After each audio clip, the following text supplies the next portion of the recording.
Натурмед уламжлалт зэрэгэн засах Нойрны төвийн Эрүүл бай подкастын шинэхэн дугаар эхлэхэд бэлэн болсон байна. Итгэлээр баталгаажсан чанар. За өнөөдрийн зочноор уламжлалт Ангаа ухаан зүү төвөнцлэмж үлзий ус сүрэлцэн ирсэн байна. Сайн байна уу? Өдрийн мэнд. Өдрийн мэнд бүгдэнд минь өдрийн мэндийг хүргэе. За бидний ярилцах сэдэв болвол улирал хүний биед хэрхэн нөлөөлдөг талаар ярилцахаар өнөөдрийн маань хүрэлцэн ирсэн байна. За тэгэхээр эхлээд тайлын талаар ярилцахаас өмнө уламжлалт Ангаа ухаан ер нь ямар чиглэлээр үйл ажиллагаа явуулдаг талаар бас энэ талаар ойлголт өгье те. Миний бодлохоор ингээд үзүүлэх дуртай юмч маань ба 2 гараа ангил тавьчихаар миний видео болж байгаа юм бол гэлтэй. Янз бүрийн компьютер MRI гэхгүйгээр шууд оншилчдаг өстой гоё Ангаа ухаан гэж би боддог хувьда. Тэгээ бас ойлгохгүй байхгүй. Тэгэхээр надтай адилхан маадгүй энгийн хүмүүс маань бол мэдгүй шүү дээ. Тийм болохоор уламжлалт Ангаа ухааны талаар мэдээлэл өгөөч. За уламжлалт Ангаа ухаан нь болохоор олон мянган жилийн төвтэй. За бидний яг өвөг дээдс маань те онол практик дээр суурилсан. За яг нотлогоонтой Ангаа ухаан байгаа даа. За энэ нь болохоор яг манай уламжлалт Ангаа Монголын уламжлалт Ангаа ухаан нь хоёр үндсэн чиглэлээр илүүтэй хөгжиж ирсэн байгаа. Нэгдүгээрт нь болохоор өвчнөөс урьдчилан сэргийлэх Ангаа ухаан гэж байна. За хоёрдугаарт нь болохоор өвчсний дараах хэрхэн эмчлэх вэ гэдэг Ангаа ухаанаар илүүтэй хоёр чиглэлээр бол хөгжсөн. За тэгэхээр энэ өвчнөөс урьдчилан сэргийлэх болон өвчсний дараах энэ хэрхэн эмчлэх вэ гэдэг хоёр зүйл дээр хоёулын дээр нь дөрвөн ерөндөг гэдэг зүйл хэрэгждэг байхгүй юу? За дөрвөн ерөндөг гэдэгт нь юу ордог вэ гэхээр нэгдүгээр талаараа эдэ онд ордог. За хоёрдугаар талаараа явдал мөр ордог. Бидний өдөр тутмын амьдралын хэм маяг гэсэн. Гуравдугаарт нь ийм тэгээд засал ордог байхгүй юу? Тэгэхээр өвдсөн ч вэ, өвдөөгүй ч өвчнөөс урьдчилан сэргийлэхэд энэ дөрвөн ерөнгийг хамгийн түрүүж хэрэглэх нь вэ. Тэгээд энэ дөрвөн ердөгний хамгийн нэгдүгээрт нь болохоор эдэ онд аах нь тийм үү? За тэгэхээр ерөнхийдөө уламжлалт Ангаа ухаан маань эдэ ондан дээрээ маш суурилж дараагийнхаа одоо эмчилгээний тактикийг боловсруулж явдаг гэсэн. Явдал мөр гэсэн тий өдөр тутмын амьдралын хэв маяг гэсэн үг аа тий. Гуравдугаар талаар им гэхээр тан тэгээд засал гэдэг нэг ширүүн цэцлүүд нь ороод ирдэг байхгүй. Эдгээр дөрөв нь яг дөрвөн ерөндөг гэж нэрлэгддэг. Тэгэхээр засал гэдэг маань зүү төөн ч юм уу нөгөө барай ч юм уу байдаг аа тий. Засал тий зөөлөн шинц хануур шивүүрч гэдэг юм уу тий. Янз бүрийн цэцлүүд маань бүгд ордог гэсэн үг байхгүй. Урьдчилан сэргийлэх дээр ярихаар одоо тухайн хүний бие махбодын онцлог за тухайн хүний өөрчлөлт зэрэг дээрээс хамаарат хүн болгонд харилцан адилгүйгээр гарч ирдэг. За өөрчлөлт сэргийлэхийн хамгийн том зүйл нь болохоор хувь хүнийх нь хотоодны галын элч дээр суурилдаг гэх юм уу. Яагаад тэгэхээр одоо бид нар ингээ эдэ ундаг нэгдүгээр өгнө гэлж байгаа шүү дээ тий. Тэгэхээр тэр эдэ ундаг шингээж чадах хотоодны галын элч чадвар нь хэр байгаа гэдэг дээр суурлаад хоол ундаа өгөн им тангаа өгөн заслаа хийн гэсэн тухайн эмчилгээний тактика боловсруулдаг гэсэн үг байхгүй юу. За тэгэхээр галын элч маань тухайн хүний өвчлөөс шалтгааллах нь байна. Нэгдүгээр хоёрдугаарт нь наснаас шалтгааллах нь байна тий. За дээрэс нь улирлаас шалтгааллах нь байна. Энэ бүхэн уялдаа тухайн хүний өвчлөл тэнцэр янз бүр болж ирдэг гэсэн. Тэгэхээр улирал бол хүний биеийн өвчлөл бас нэлээхэн томоохон нөлөөлөлт өгчин зүйлүүдийн нэг гэсэн. Тийм болохоор улирлын шин чанартай уламжлалт эдэ ундаа хэрэглэх гэсэн зүйлүүд байгаад идэв штэ. Бие махбодын талаас гэхээр хий бадганч билүү нэг тийм нэр тамианууд яваад байдаг тий. Уламжлалт Ангаа ухааны хамгийн гол үндсэн гурван хугтхан бол хийшар бадган. Гурвал юм биш штэ. Би бүр нөгөө 5 махад гэж боддог.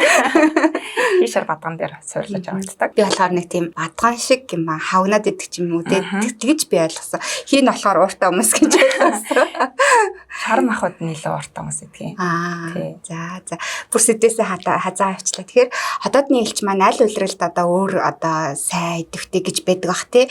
Би 11 сард нөгөө танд суцаа бариулаад миний уушиг гэдгсэн чи 11 сар бол уушиг идэвхтэй байх сар гэж хэлжсэн санагдаж байна тий. Тэгэхээр өнөөдөр энэ талаар ярилцах бах тий. Улирал ер нь хүний биед яаж нөлөөлдөг юм бол? Жилийн 4 улирал гэж ярьдаг тий. Гэтэл яг уламжлалт Ангаа ухаан болохоор 2 сараар нь 6 улирал болгож байдаг байхгүй юу? Тэгэхээр одоо өвлийн ихэнх сар, өвлийн дунд сар, хаврын улирал, за тэгээд дэгжирлийн улирал гэж орж ирдэг. Тэгээд 100 намар гэсэн 6 улиралтай авч үздэг. За тэнгууд одоо болохоор хаврын ихэнх сар гарцсан. Одоо хаврын улирал явж байгаа гэсэн. Тэгэхээр хаврын ихэнх сарын хаврын улирал нь болохоор 2-3 дугаар сарыг хамруулж үздэг гэсэн.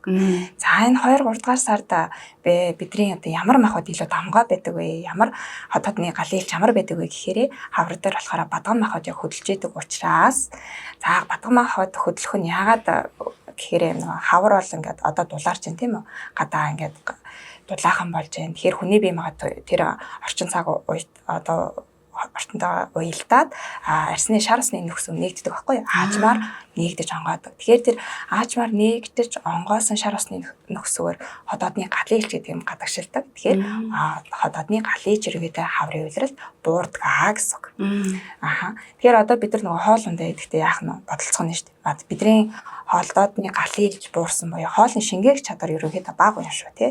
Энийгээ бодолцооно байна.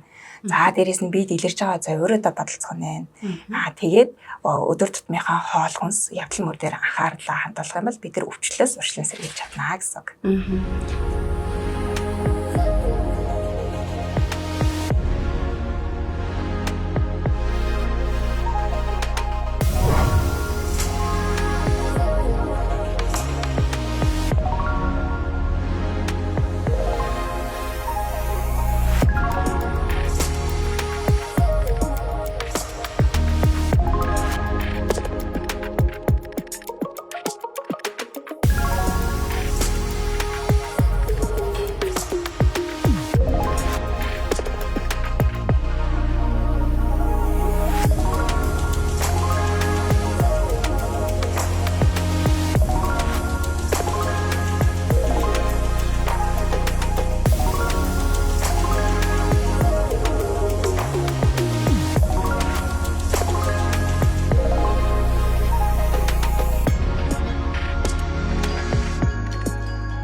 Тэгэхээр одоо хоол жишээ нь одоо суларч байгаа юм чинь дэмжих үйл ажиллагаа юу хийж болох вэ? За одоо нэг энийг ярихаас өмнө би яг хаврын улирал дээр яагаад ингэж судраад байгаа юм тий? Ямар зовиорож ерөнхийдөө илэрдэг гэдгийг бас яриа та. Тэгээд дараа нь хоёлаа саяны асуулт руу гараа. За тэгэхээр хаврын улирал болохоор нарны хүчин сайн нэмэгддэг гэдгсэн тий? Шар усны нөхцөл нэгдэн одоодны галын элчин багасна гэсэн тийм үү? Тэгээд энэ бадган махбод ч өөр ингэж ихсээд ирдэг байхгүй хөдөөд ирдэг гэсэн. Тэгэхээр хүний бид одоо ямар зовиороод илэрдэг гэхээр хүн шууд ингэж хавар болонгод л хүмүүс залхуураад байна, нозоороод байна гэж яриад байдаг тий. Тэр чинь нэг гэсэндээ ерөнхийдөө энэ бадган махбодын хөдлөл ихснээр шалтгаалаад байгаа гэсэн үг байхгүй юу? За залхуу хөрөх, нозоорох, нойрмоглох тий ядрах, за тэгэл хоолны шингээлд буурах эдгээрүүд чинь эдгээр шинж тэмдгүүд маань зовиороод маань энэ бадган махбодын нөлөөлөл болж үүсээд байгаа гэсэн үг. За тэнгууд хавар дээр бас нөгөө дэгжирлэн улирлыг бас ялтч хамт авч ярьдаг. Ягаад тэгэхээр дэгжирлэлийн улиралд нь хаврын сүүл сар 4 тэгээд зуны ихэнх сар буюу 5 дугаар сарыг авч үзсэн. За дэгжирлийн улирал дээр хий махбод илүүтэй хөдөлдөг гэсэн. Хийн өөрөө хөнгөн хөлбөрийн чанартай. Бадган нь өөрөө хүнд тослог чанартай байхгүй юу? Тэр нэгэсэндээ ингээд хоёр одоо эсрэг тесрэг гэж үзэх юм уу? Хөнгөн хүнд байгааз тий. Энэ нь ингээд дараалаад бие махбодод ингээд өөрчлөлтүүдийг өгдөг. Тийм учраас хавар илүү ингээд бие махбодод имцэг тий мэдрэмтгий шинжүүд гараад идэг гэж үзэж болох юм уу? За одоо ингээд дэгжирлэн улирал дээрээ одоо чааш нь дэлгэрүүлж харъя л да. Энэ нь болохоор одоо яг дэгжирлэн улирал дээр ханш нэдэг тий ханшны амьдрал одоо нэг амьтад хичээнээс гарна бүх юм хөдлөн тий. Тэнгүүд тэр хийний яг хөнгөн хөлбөрмхий чанар яг энэ дээр ингээ хөдөлдөг байхгүй. Тэнгүүд одоо нэг хүний биеийн доо сэтгэл хөдлөл тий сэтгэл хөдлөл чинь өөрөө хавар болохоор сэтгцийн өнгөд нь дээр хөдөлждөг. Тэр ягаад тэгэхээр тэр сэтгэл хөдлөл гэдэг юм чинь өөрөө хий махбод ингээд тодорхой хэмжээний зохицуулганд оролцдог байхгүй. Тэнгүүд хий махбод чинь өөрөө хий хөнгөн хөлбөрмхий чанараараа хөдлөөд ирэнгүү сэтгэл одоо нэг докторгоо болох тий гэлзээд байна болцё өсөлцөөд ах тий. За тэгэл санаашрах бодлогошрох тий сэтгэл санаад докторгоо болох ч гэдэм амархан уурлаж бохонд стресс гэж хэлдэг юм уу тий. Энэ бүх шинж тэмдгүүд гарч ирдэг. Тэгэхээр энэ нэг улирлын одоо онцлогоос шалтгаалаад хүний бие махбодын хүртэл одоо энэ өөрчлөлтүүд гарч эхэлдэг байх нь байна. Цаана очиртай ах нь штий. Тийм нөгөө санаатай санаандгүйгээр уурж бүхэндээд ч юм уу дэстэй санаа докторгүй болоод болцмоор санагдаад идэх юм байна. Ганц би яхад тэгээд идэг гэсэн шүү дээ. Хавраллаа болцмоор энэ гэл Валентинаас хойш асуудлууд үүсээд идэх чинь цаанаас асуудал нарнаас шилтгаалсан байх нэ гэж ойлголоо. Тийм. Нөгөө хаврын яг энэ улирал болон дэгжирлийн улиралаар хамгийн их яригддаг нь бас нөгөө ядрах. Амархан сүлдэж ядрана. За илүү тэр нөгөө нэг энэ дэгжирлийн улиралын нөгөө хийм ахуудын хямрал тэр илүүтэй ядардаг байхгүй юу гэдэг. Тэгэнгүүт ганц улирлаа шалтгааллахгүй юм маань. Улирал бол нэг нөхцөл бол явчихдаг. За бас нэг нөхцөл нь болохоор юу вэ гэхээр бидний ажил амьдралын нөхцөл гэх юм уу тий. За өөрөө яг бидний ярих, алхах тий залгих ийм их үйлдэлүүд хийдэг байхгүй юу. Тэгэнгүүт одоо ингээд маш их ингээд ярьдаг ажил хийдэг хүмүүс байдаг. Жишээ нь одоо бидний эмч нар тий. За дээрээс нь нөгөө хүлээн авахын ажилтнууд тий харилцаа үйлчилгээний ажилтнууд за тэгэл маркетинг юу гэдэг тий хүнтэй харилцдаг ажилтнаа гэдэг асуул нөгөө багш ийм цэцэрлэгийн багш гэдэг юм тий. Дандаа ийм ярих ажил хийдэг хүмүүс маань одоо нөгөө нэг ажлынхаа нөхцөлийн улмаас нөгөө хийм ахуйд бас илүү хөдөлдөг, давмгаалдаг гэсэн. Тэгэхээр нөгөө тухайн хүмүүст илүү бас мэдрэг тусгаад байдаг. За хийгээд ярангууд мэдээж нойр яригдэн тий. Нойрондоо сэрвэлзэн, нойр нь одоо багасна гэх мэт юм уу бас тий. Ер нь бас нэлээд гайг болсон хүмүүс маань сэтрэх зүйлүүд үүссэн байсан. Тэгэхээр тэрнтэй холбоотой хана хаврыг ингэж бодоод идэв шүү дээ. Нөгөө өвөл хүнд хэцүүтэй монголчин ялангуяа Улаанбаатар чинь хамгийн хүйтэн одоо нийслэл гэж яригддаг шүү дээ. Тэгэл тэр хүнд хүүтнийг давсны дараа нэг бид нэр ядарчдсан болоо да гэж бодоод идэг. Бас энэ чинь бас нэг бодлын зөв л доо. Яагаад тэгэхээр өвөл бол хатуу ширүүн хүүтэн амсгалтай тий. Уур амсгалтай. Тэнгүүд нөгөө бие махбодын шар усны нөхцөл ингээд хаагдчихдаг байхгүй юу? Тийм ээ. Бүр ингээд чангараад хамгаалаад тий. Хамгаалаад бие махбод хамгаалаа хаагдчихлаа. Тэнгүүд хотоодны галич гэдэг юм ихдэг. Яг энэ үед нь бид нөгөө эдэн ондоо улаан эдэн ондоо угаасаа төлөв хэрэгэлдэг. Улаан эдэн ондоо буюу махан бүтээгдэхүүн сүү тий таслаг бүтээгдэхүүнүүдийг их хэрэгэлдэг. За энэ хэрэгэлсэн одоо нөгөө нэг өвлийн ихэнх сар өвлийн дунд зэрэг 4 сарын турш хэрэгэлсэн юм маань одоо энэ хавар гэдэг юм дээр батга маань өөрөө хөдөлж гарч ирдэг гэсэн. Тий. Цаанаас одоо ингээд хотод маань тэр 4 сарын турш маш сайнаар ажиллаа шүү дээ тийм. Одоо энэ хаврын улирал дээр хотоодоо амраах тий. Тэр нөгөө заслуудыг хийлгээд дараагийн зуны улиралд хотоодоо амраах тийм нөгөө сүүс цагаан дээддэг улиралдаа бэлдэх үе ингээд гарч ирдэг. Тэгэхээр ийм улиралтай амийн чинь хүн тоолыг хэрэгтэй гэдэг үг чинь бас уламжлалт анагаах хандлаасаа тайлбарлагдлаа гэж харж байна. Улирлаас шилтгаалсан одоо өвчлөлүүд гэж тэгэхээр байх нь шүү дээ. Тэр талаар одоо ялангуяа ингээд та хэлжсэн шүү дээ 11 сар уушиг гэдэгтэй тийм да гэдтэй. Тэр талаасаа надад маш сонирхолтойсэн болохоор ингээд яг тийм өвчлөлүүд ийм улиралд гээд илүү дэлгэрүүлж яривал ямар их вэ? За дэлгэрүүлэх юм бол за хавар ингээд бадганаа харин тий. За тэгэхээр бадган бол өөрөө нөгөө 2-3 сард илүүтэй хөдөлдөг. За энэ сард нь болохоор бадган ч өөрөө тийм салсрахаг энэ наалтамхаа зурамтгай шин чанартай байхгүй. Тэнгүүд одоо уушиг, бөөр, уушиг одоо нөгөө ходоод бүр бэлгүүсний өвчин илүүтэй хөдлөх магадaltaй байдаг. За дэгжирлийн улирал дээр хийм ахуйд илүү төлөв байдаг тий. Тэгэхээр одоо нөгөө нэг сэтгэл зүйн хувьда докторгүй болох, нойргуудах, за дээрээс нөгөө нэг арьсны одоо арьс заахтна, арьсны харшлын үе нэмэгдэх, үе мөчний өвчин нэмэгдэх гэдэг энэ улирлын шалтгаантай энэ өвчлөл нэмэгдэх магадлалтай. Тэрнээс яг өвдөн гэж хэлээгөө. За өвдөх бол тухайн хүний нөгөө нэг тухайн хувь хүний өвөрмөгц чанар тий өвчлөл байгаа. Эдэн ондоо явдал мөрөд бүгд ингээд нийлжээж тухайн хүн өвчлөх үгүй юу гэдэг юм цаашаа явагддаг гэсэн үг. Тэгэхээр одоо жишээ нь би яхаа өөрийнхөө санаж байгаагаар л бүрний гал гэж яриад тий. Бүрний тамир. Тамир. Шууд хотодны гал юм. Тэгэхээр тэр нь одоо хизээ идэвхтэй байдаг. Би зүгээр сонирхож байгаа шүү тий. Одоо чухал эртнүүд ааштай зүрхнийх нь хизээ идэм бол гээл тий. 11 сард бол уушиг хүчтэй идэг гэдэгжсэн тий. Тийм гэх мэтчлэнгээр одоо чухал эртнүүдэл асуул та зүрх би одоо хим алдагдаад идэг байхгүй. Тэгэхээр би хизээ анхаарах хэрэгтэй. За тэгэхээр хоёулаа нөгөө хим алдагдаад ирдэг ингээд зүрхчин өөрөө хийн орших хорм байхгүй. Тэгэхээр яг хий хөдөлж байгаа үеэр гэсэн. Тэгэхээр дэгжирлийн улирал болон зуны улиралд хоёулаас явдал мөр анхаарах хэрэгтэй байна гэсэн байхгүй юу тийм. За бүр За бөөр нь болохоор усан махагтай. Тэгээд нөгөө өвлийн үйлрэлт илүүтэй нөгөө нэг бөөрийн тамирд одоо нэмэгддэг. Тэгэхээр нөгөө нэг судлаар хад одоо өөр нь болохоор яг өвлийн үйлрэлтээр илүүтэй дэлгэрч нэгдний гэсэн үг байхгүй. Тэгэхээр нөгөө нэг ямар мах бодтой аль үйлрэлт дэлгэрч байгаас шалтгаалаад тийм судалсан хад нэг арай өөр тийм илүүтэй судалт нь дэлгэрч гардаг гэсэн үг шүү. За маш сонирхолтой. Тэгээд улирал 6 хуваалцлаа. За тэгээд дээрэс нь хүний бие махбодод эргэтэн болгонд ингээ өөр нөлөөлж эхлэв. За тэгэхээр ингээд улирал салгидах үед тэгэхээр ч одоо 6 улирал салгидах үед заа гэж чинь жаа хэцүү шүү дээ. Энэ үед одоо хүн юунд анхаарах хэрэгтэй гэдэг вэ? За тэгэхээр нөгөө урьдчилан сэргийлэлт гэсэн тийм. Урьдчилан сэргийлэлт. Тэгэхээр урьдчилан сэргийлэлээ ярангуйч төрний ярьдаг л нөгөө нэг 492-ийн хамгийн нэгдүгээрт нь болохоор хэдэн онда дарааны хөдөлмөр байгаа байхгүй юу. За тэгэхээр одоо хоёлаа энэ одоо яг улирал нь болж байгаа хаврын тэгжрэлийн улирал дээр яриа л да. Тэгэхээр ч одоо хавар дээр бадгаан тэгжрэлийн улирал дээр хий яг хөдөлж чинь тийм ээ. Тэгэхээр энэ улирлууд дээр хоёлаа ямар зүйл анхаарах вэ гэх юм бол одоо ингэ за хавар дээр ингээ ярангууд бадганы нөлөөгөөр ходоодны галиевч буурчж байгаас тэнгууд хоёлоо ходоодны галиевч дээрээ тохируулаад эдэн ондоо хэрэглэн гэсэн.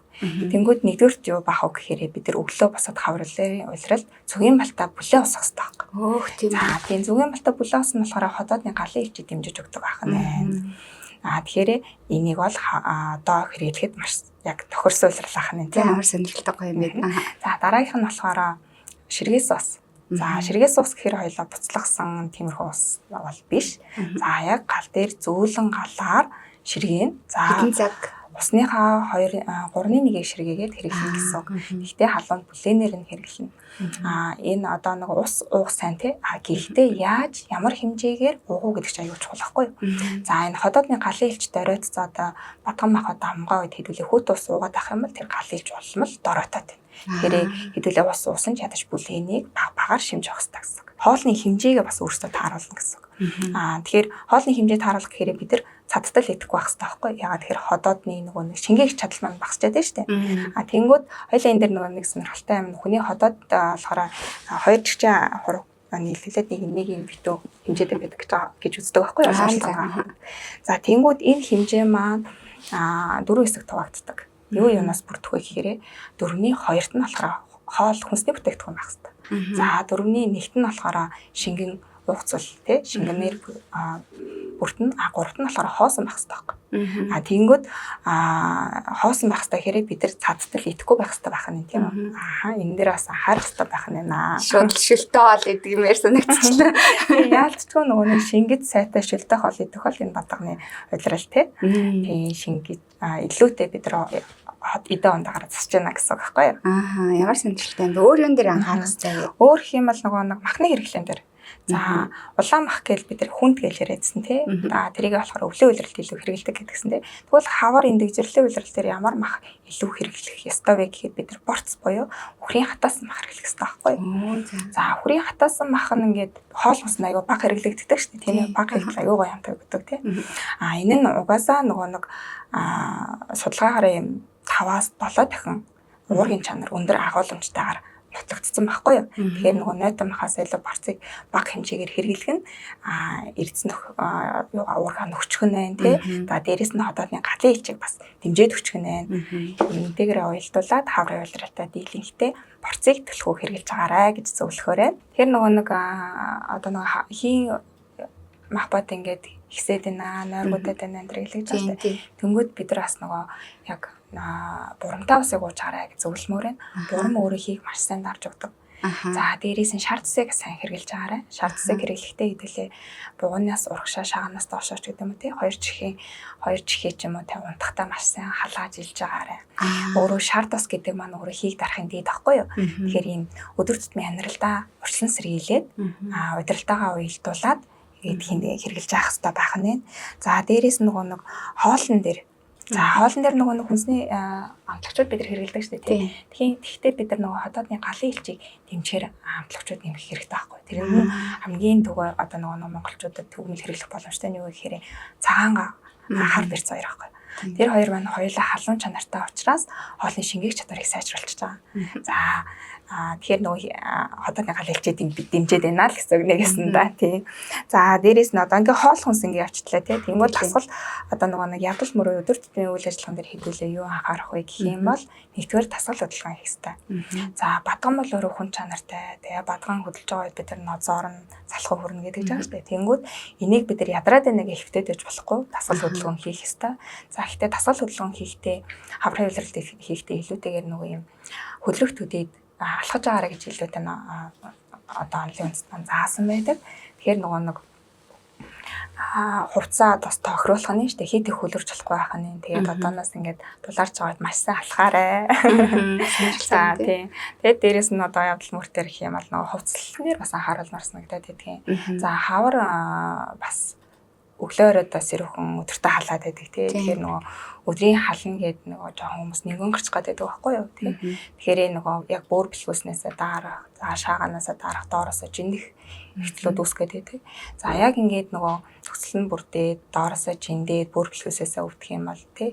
Цэцэд хөдлөх, бөөр бэлгүүсний хөтө өвчин тусах гэдэг юм уу тийм үү. Энэ хувцлуудыг өвчлөлүүдийг үүсэх эрсдэлтэй байхгүй. Тэгэхээр нөгөө нэг бид нар хувцлалн дээрээ хүртэл анхаарах хэрэгтэй болчихж байгаа. Тэгээд цаашлаад яг эмчилгээний журмаар ярих юм бол бүлийн чанартай хотоодыг дэмжихтэй бие махбодын тэнцвэрийг алдснаас сэргийлэх одоо яг мэргэжлийн эмчтэн үзүүлж байгаа уламжлалт Монгол эмийн талхын юмнууд байдаг. За тэгээд засал дээр гэх юм бол нөгөө жин засал, төөнөр засал, бүүлжүүлэх засал энтергээд маш гоё заслууд бол эргээд бол хийгддэг. Бүүлжүүлэх заслаа. Тийм. За бүүлжүүлэх бол яг хаврууд дээр хаврын илрэлт бол яг яригддаг зүйл байхгүй. За яарсан юм. Яа тэгэхээр ингээд нөгөө хэдүүлээ нөгөө өвөл хүн тоолонд идээд байгаа штэ. Тэгэнгүүт нөгөө хотооч аягүй их ингээд ядарсан байгаа тий. Тэгээ дээрэс нь бадган салсан хөдөлгөөд тэр хотооч нэг юм салсархаг зумгаалцсан юм байгаад тэр тэрийг хэдүүлээ бөөлжүүлж гаргана гэсэн. За тэгэхээр бөөлжүүл гаргаснаа яадаг вэ гэхээр нэг бие сайхан цэвэрлж байгаа. За тэгээ хоёрдугаар нөгөө хотоодны нөгөө нэг юу хэмжээ гэх юм уу багасч байгаа. За тэгээд дараагийн үйлрэлт өөргөө бэлтэж байгаа гэдэг аюу үрд дүнтэй маш гоё засал байдаг. Ямар сайн юм бэ тий анхаадсан. Гэхдээ энийг манай хийх үе байна, хийхгүй хүн байна тий. Тухайн хүний нөгөө нэг архаг хүч өвчин бие өвчлөл зэрэгээс хамаарна. За одоо яг гэрийн нөхцөлд нөгөө нэг жин заслууд дээр хийх боломжтой юу байдаг вэ гэхээр давсан жин биелүүтэй зөвлөмөр байна. За давсан жин гэхээр яах вэ? Давсан жин гэхээр одоо нөгөө нэг хөхт аав, хар хөхт аав ингээл монголчууд нь шаардж байгаа байдаг шүү дээ. Тэрийг ингээ нийлүүлж хийж байгаа давсан янз давсаа хийж байгаа. Яг гадаргууг ингээ шаардсаар ингээ түрхдэг халаадаг байна. Одоо түрхчихнэ тий тэрийг тэгээ халаах нь яг тэр халаасан давсан жингээ ходоод бөөр бэлгүүс давсан дээрээ ингээ яг энэ хаврын дэгжрлийн үйлрэл тавих юм бол ерөнхийдөө өвчнөөс маш сайн өвчлөн сэргийлдэг шүү. Ямар сайн. Ходоодны галыг ч маш дэмжиж өгдөг шүү гэж бас хэлмээрээ. Тэгэхээр одоо хоёлаа хавар талаас нь нэлээд сайн зөвлөгөө өглөө шүү дээ. Тэгэхээр бусад үйлрлийн зааг дээр хоёлаа нэвтрүүлэх подкастнда ийм мэдээлэлүүд оруулаад авах уу? Одоо бас ингэ тавьж хэлмээр байна уу? Ямар вэ? За дараагийнхаа дугаарлаа.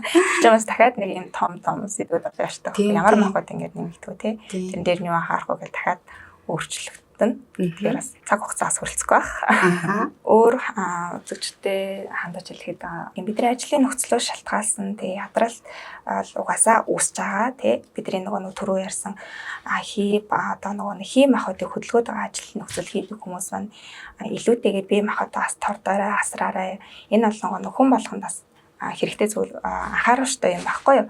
За би ганцаараа ингээ үлдчихгүй. Гэхдээ хүн болго өвдөн гэсэн үг биш, хүн болго өвдөхгүй гэсэн үг биш байхгүй юу. Тухайн хүнийхээ л одоо нөгөө өөрчлөл, бөөрийн тамир те архаг хууч өвчин, за амьдралын эрүүл зөв дадал зэрэгээс хамаарна шүү. Тэгэхээр эрүүл айцгаая.